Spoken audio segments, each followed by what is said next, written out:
الحمد لله وكفى وسلام على عباده الذين اصطفى أما بعد فأعوذ بالله من الشيطان الرجيم بسم الله الرحمن الرحيم وما لكم لا تقاتلون في سبيل الله والمستضعفين من الرجال والنساء والولدان الذين يقولون ربنا أخرجنا من هذه القرية الظالم أهلها واجعل لنا من لدنك وليا واجعل لنا من لدنك نصيرا.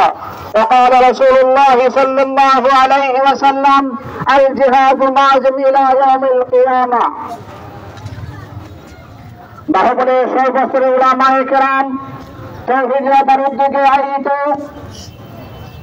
Advocate Saiful Islam কে হত্যার প্রতিবাদে সন্ত্রাসী সংগঠন ইসকনকে বয়কট করা এবং তার সমস্ত কার্যক্রম নিষিদ্ধ করার দাবিতে আজকের তাওহীদ জনতা বাহুবলে সর্বস্তরের তাওহীদ জনতার এক অংশ আমি সর্বপ্রথমে তারা আজকের এই বিক্ষোভ মিছিলকে সফল সার্থক করে তুলেছেন সকলকে মোবারকবাদ ধন্যবাদ জানাচ্ছি। কথা দীর্ঘায়িত করব না, দুটি কথা বলেই আমাদের এই আজকের বিক্ষোভ সমাবেশ সমাপ্ত ঘোষণা হবে ইনশাআল্লাহ। সংগ্রামী দেশবাসী, আপনারা জানেন আমাদের বাণিজ্যিক রাজধানী চট্টগ্রামে অ্যাডভোকেট সাইফুল ইসলাম আলিফকে নৃশংসভাবে ইসকনের সন্ত্রাসীরা প্রকাশ্যে দিবালোকে আদালত প্রাঙ্গণে হত্যা করেছে।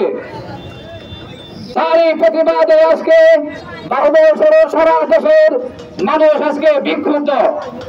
আমরা পরিষ্কার ভাষায় বলে দিতে চাই, এই সমস্ত সন্ত্রাসীরা অ্যাডভোকেট সাইফুল ইসলাম আলিফকে হত্যা করেছে, অনতি বিলম্বে তাদেরকে গ্রেফতার করে সর্বোচ্চ শাস্তি মৃত্যুদণ্ড কার্যকর করার জন্য বর্তমান সরকারের প্রতি উদাত্ত আহ্বান জানাচ্ছি। আপনারা কি একমত?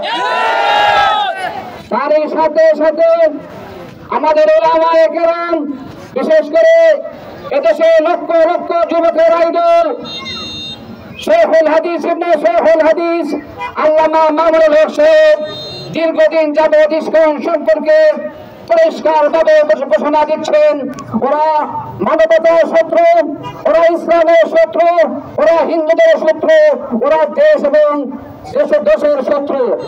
আমরা তারিখ কণ্ঠে মিলে বলে দিতে চাই, অনতি বিলম্বে সেই ইসকন সংগঠনকে বাতিল করা হোক, অবৈধ ঘোষণা করা হোক, তাদের সমস্ত কার্যক্রম বাংলাদেশের প্রতিটি অঞ্চলে বন্ধ ঘোষণা করার জন্য আমরা সরকারের প্রতি উদাত্ত আহ্বান জানাচ্ছি।